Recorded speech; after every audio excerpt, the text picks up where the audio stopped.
Students, 6th class में संख्याओं के साथ खेलना चैप्टर हम पढ़ रहे हैं। लेसन पे और मैसेज पे पढ़ रहे थे हम। आपको लैंग्वेज वाले सवालों में ये बताया गया था कि अधिकतम का नाम आ जाए या सबसे बड़ा या सबसे अधिक, तब आपको मैसेज पे निकालना है, और न्यूनतम का नाम आ जाए या सबसे छोटा या कम से कम, तब आपको लेसन निकालना है। तो इसी क्रम में हम आगे बढ़ते हैं। तो 7वां सवाल है आज। 7वां सवाल सुनिए। 3 टैंकरों में क्रमशः 403 लीटर, 434 लीटर और 465 लीटर डीजल है। टैंकरों में डीजल की मात्रा, सबसे पहले टैंकर में डीजल है 403 लीटर, दूसरे में है हमारे पास 434 लीटर और तीसरे टैंकर में हमारे पास 465 लीटर। अब देखो आगे, उस बर्तन की अधिकतम धारिता ज्ञात कीजिए जो इन तीनों टैंकरों के डीजल को पूरा माप।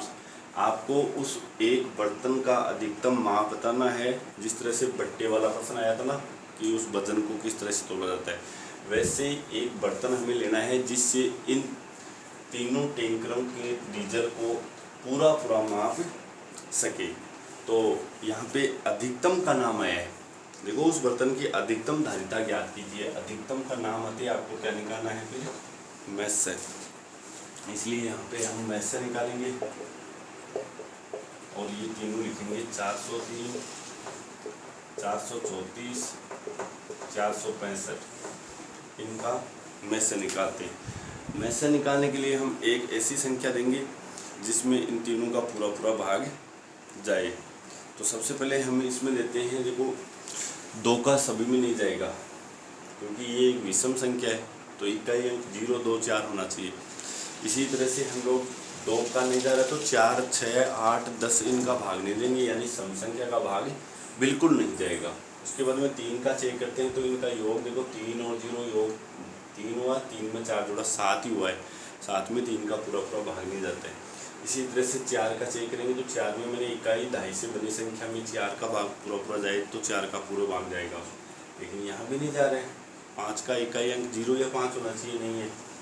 6 का देना नहीं है।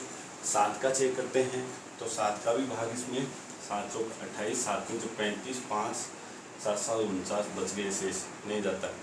इस तरह से आप लोग इन सभी को चेक करोगे तो इसमें केवल 31 का भाग जाएगा, उससे पहले भाग नहीं जा रहा है। 31 का भाग देंगे तो 31 का भाग सबसे पहले हम 403 में देंगे। तो 403 में दिया तो 13 कम 13, 13 3 39, 41, 13 आ गया। इसी तरह से फिर 434 में देंगे तो 31 का भाग तो आ गया हमारे पास 14। उसके बाद में 31 का भाग यदि हम 465 में देंगे तो यहाँ पे हमारे पास आएगा 15। अब आगे एक साथ भाग जा रहा नहीं है तो इसका मैथ से क्या होगा, इसलिए मैथ से बराबर 31 फिर लीटर लिख देंगे। इसलिए 31 लीटर के बर्तन से इन तीनों टैंकरों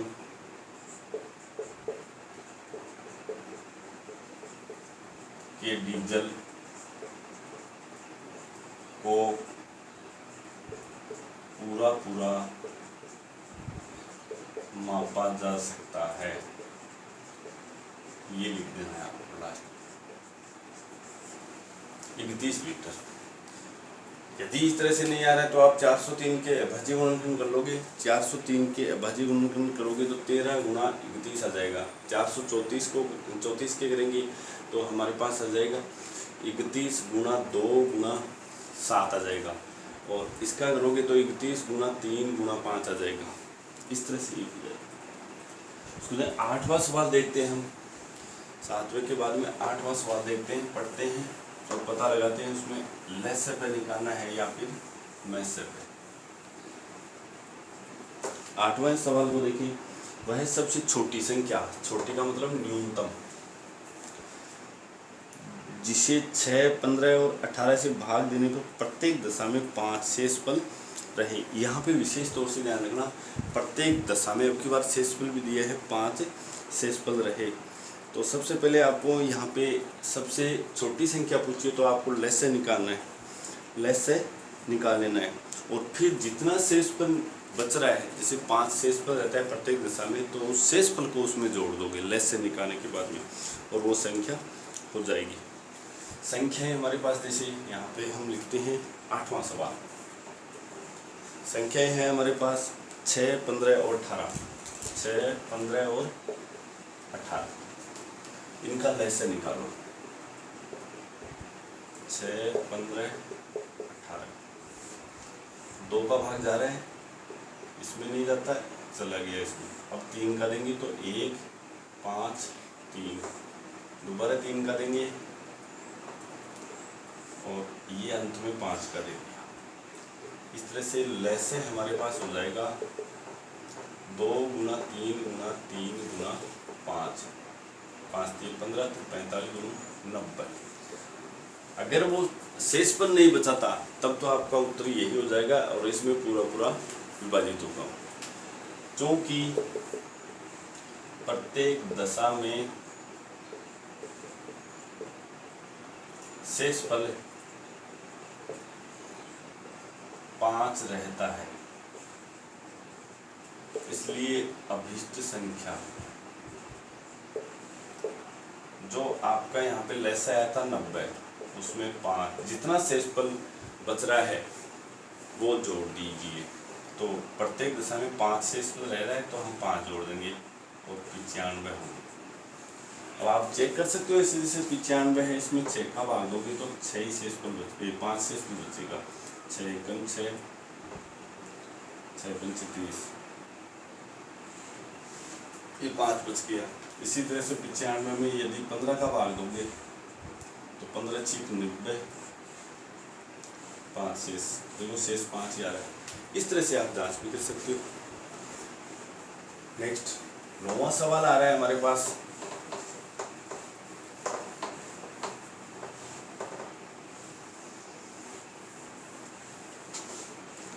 नौवां सवाल देखिए, 4 अंकों की वह सबसे छोटी संख्या, 4 अंकों की, अब की बार 4 अंकों की होनी चाहिए, सबसे छोटी संख्या ज्ञात कीजिए जो 18, 24, 32 से विभाज्य हो। 18, 24 और 32 से विभाज्य हो।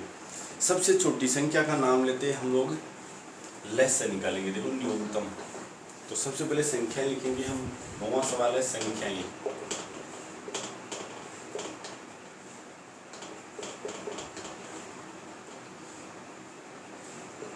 18, 24 और 32 है, और इनका लस्य निकालेंगे। 2 का भाग जाएगा 9 बार, 12, 16, 2 का और देंगे 9, 6, 8, 2 का और देंगे 9, 3, 4, 2 का और देंगे, 2 का और देंगे, अब 3 का देंगे और ये अंत में 3 का चला गया। इसलिए लस्य बराबर 2 गुना 2 गुना 2, 5 बार, गुना 3 गुना 3। ये इनके अभाज्य गुणनखंड हमने कर लिए और इनको हम गुणा करेंगे तो हमारे पास आएगा 288। 288। अब 288 को देखते हैं तो ये 3 अंकों की संख्या है और हमसे पूछ रहा है 4 अंकों की सबसे छोटी संख्या पूछ रहा है। 4 अंकों की सबसे छोटी, तो 4 अंकों की सबसे छोटी संख्या हमारे पास होती है 1000, क्योंकि 4 अंकों की सबसे छोटी संख्या 1000 है। अब आपको ये पता लगाना है कि 1000 में इस 288 का पूरा पूरा भाग जाता है क्या। तो यहाँ पे हम चेक करते हैं। देखो क्योंकि पूरा पूरा भाग भी जाना चाहिए। 4 अंकों की सबसे छोटी तो लिख लिया हमने, 1000 होती है, लेकिन इसमें 288 का पूरा पूरा भाग भी जाना चाहिए, 288। तो यहाँ से हम भाग देंगे। तो यदि आपको 288 का भाग नहीं आया तो आप 28 का भी दे सकते हो या फिर 2 का दे सकते हो। 28 का देंगे तो हमारे पास आएगा ये 3 बार, 3 से इसको गुणा कर देंगे तो 8 3 24, 24 और 2 26, 3 दूनी 6 और 2 8, 3 बार। शेष कितना बच रहा है हमारे पास? 6 3 136 बच गया, 136 बच गया है। अब यहाँ पे हम लोग 136 बच गया है शेष हमारा। तो 1000 में हम लोग 288 में से पहले इसको 288 बनाएंगे 136 को, तो 152 और बनेगा। इसलिए अभीष्ट संख्या, ध्यान देना यहाँ पे, देखो कैसे करना है। हमारे पास 1000 तो थी, ये 288 से पूर्णतः विभाजित नहीं है, प्लस करो 288 का भाग देना है, इसमें से 136 शेष बच रहा है हमारे पास। ये जोड़ दो तो ये हो जाएगा 1000 प्लस 152, ये हो गया, और ये हो जाएगा 1152, 1152। या फिर आप इसको ऐसे भी कर सकते हो, जैसे इधर देखिए,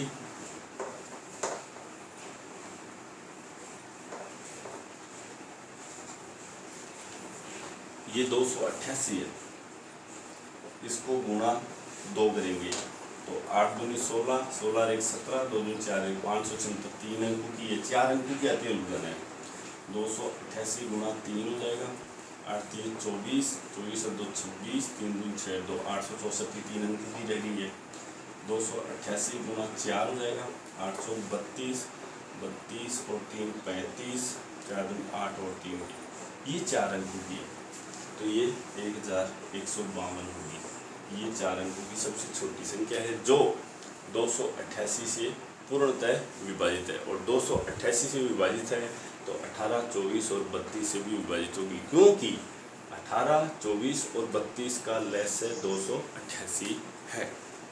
इस तरह से ये सवाल हो जाएगा। ये रफ में है। उसके बाद में 10वां सवाल देखते हैं। 10वां सवाल ध्यान से सुने। निम्नलिखित संख्याओं का लसागु ज्ञात कीजिए जिनमें एक संख्या सदैव 3 का एक गुणज है। यहाँ पे 2 संख्या दे रखी है और एक संख्या उनमें से 3 का गुणज भी है, तो इनका लसागु आपको निकालना है। देखिए यहाँ पे एक सवाल करते हैं।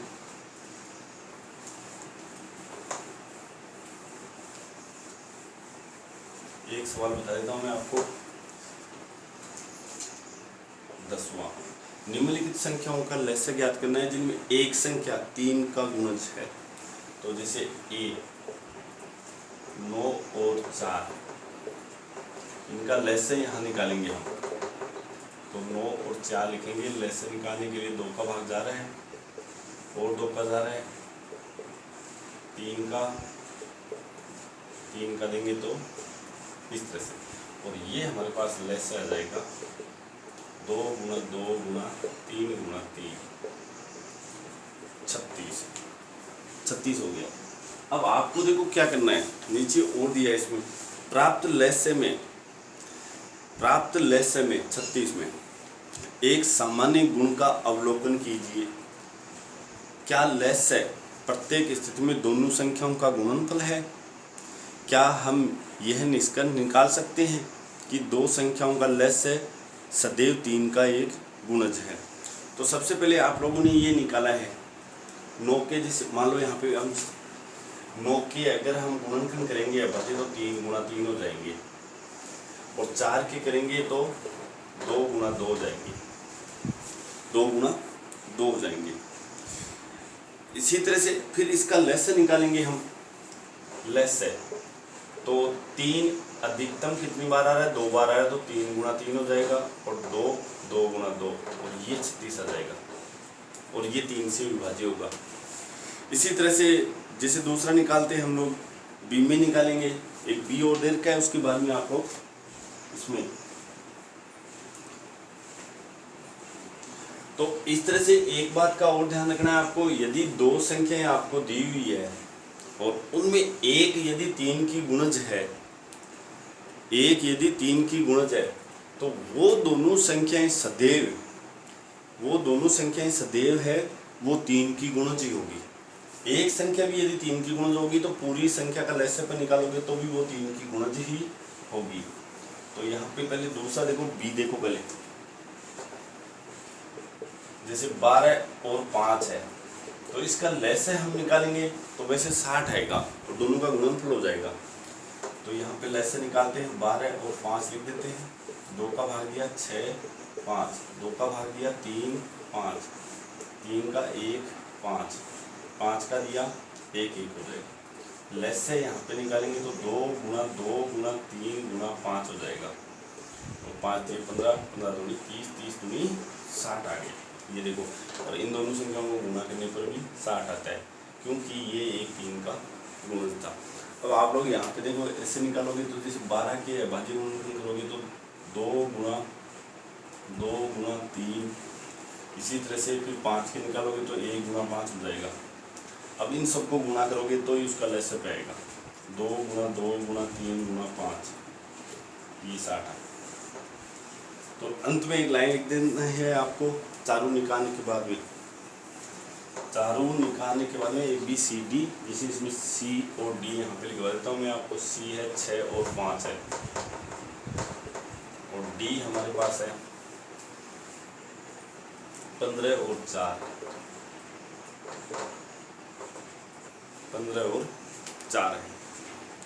उसके बाद में एक लाइन लिख देना है, इसलिए दो संख्याओं जिनमें एक 3 का गुणज हो, 3 का गुणज हो का लसागु दोनों संख्याओं का गुणनफल होगा, गुणनफल होगा। इस तरह से आपको लिख देना है। इस तरह से हमारे 10 तक सवाल हो गए, और अंतिम सवाल इसका बच गया है। निम्नलिखित संख्याओं का लसागु ज्ञात कीजिए जिनमें एक संख्या दूसरी संख्या का एक गुणनखंड है।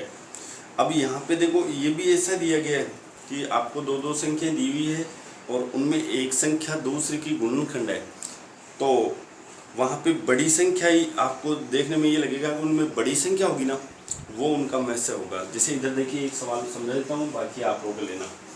11वां सवाल है,